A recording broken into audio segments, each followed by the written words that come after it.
CM Revanth 3 సార్లు రైతు బంధు ఎగ్గొట్టారని 100 కోట్లు దుబారా చేస్తున్నారన్న మాజీ మంత్రి హరీష్ రావు విమర్శలకి మంత్రి జూపల్లి కృష్ణారావు కౌంటర్ ఇచ్చారు.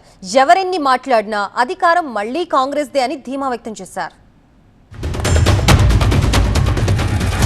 ఎందుకంటే మన ప్రభుత్వం ఉన్నప్పుడు ఈ రేవంత్ రెడ్డి అంటుండే కేసీఆర్ 2 సార్లే రైతు బంధు ఇస్తుండు 3 సార్లు ఇవ్వాలని మాట్లాడిండు ఈ మునగాడు. ఈ సిపాయి ఏమంటాడు 2 సార్లు ఇస్తుడు కేసీఆర్ 3 సార్లు ఇవ్వాలి ఏడాదికి అన్నాడు. ఆ మాట్లాడిన ఈ సిపాయి ఇప్పుడు ఏం చేసిండు, ఈయన వచ్చిన 2.5 ఏళ్లలో 3 సార్లు రైతు బంధు ఎగబెట్టిండు. అప్పుడు ఏడాదికి 3 సార్లు ఇవ్వాలన్నాడు, ఇప్పుడు 3 సార్లు రైతు బంధు ఎగబెట్టిండు. అంటే ఒక్కసారి మీరు రైతు బంధు ఇవ్వడానికే రింగ్ రోడ్ నమ్మినారు. ఎన్ని అప్పులున్నా మేము ఏది అమ్మకుండానే ఇలా రైతు బంధు ఇచ్చేందుకు ఏర్పాటు చేస్తూ ఉన్నాం కదా.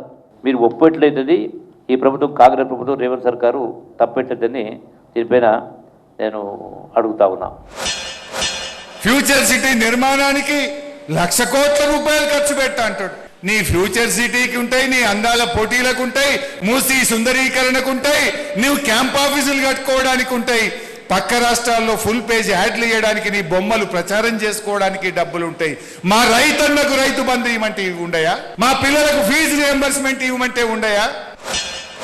ఎన్ని లక్షల కోట్ల రూపాయలు ప్రజాధనాన్ని ప్రాజెక్టుల పేరు మీద దుర్వినియోగం చేసిందా చేయలేదా? నేను అసెంబ్లీ సాక్షిగా సవాలు విసిరాను.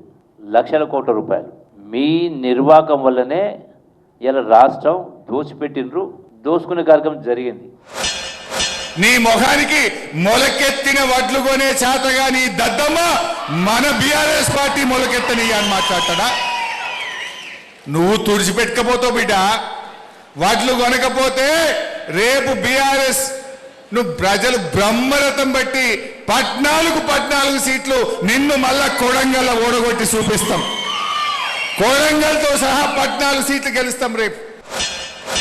ఎన్ని మాట్లాడినా ఖచ్చితంగా మళ్ళీ అధికారంలోకి వచ్చేది కాంగ్రెస్ పార్టీ. మీ ఊకదంపుడు ఉపన్యాసాలు ఎన్ని మాట్లాడినా ప్రజలు నమ్మేటువంటి పరిస్థితులు లేరు. ఖచ్చితంగా మళ్ళీ కాంగ్రెస్ పార్టీ అధికారంలోకి వస్తుంది. మీరెవరు కూడా ఆపలేరని కూడా చెప్తా ఉన్నాం. పాలమూరు జిల్లాలో 14 గెలుస్తామని అంత గొప్ప పరిపాలన చేస్తే మరి 14, 13 12 ఎందుకు పోయినాయి?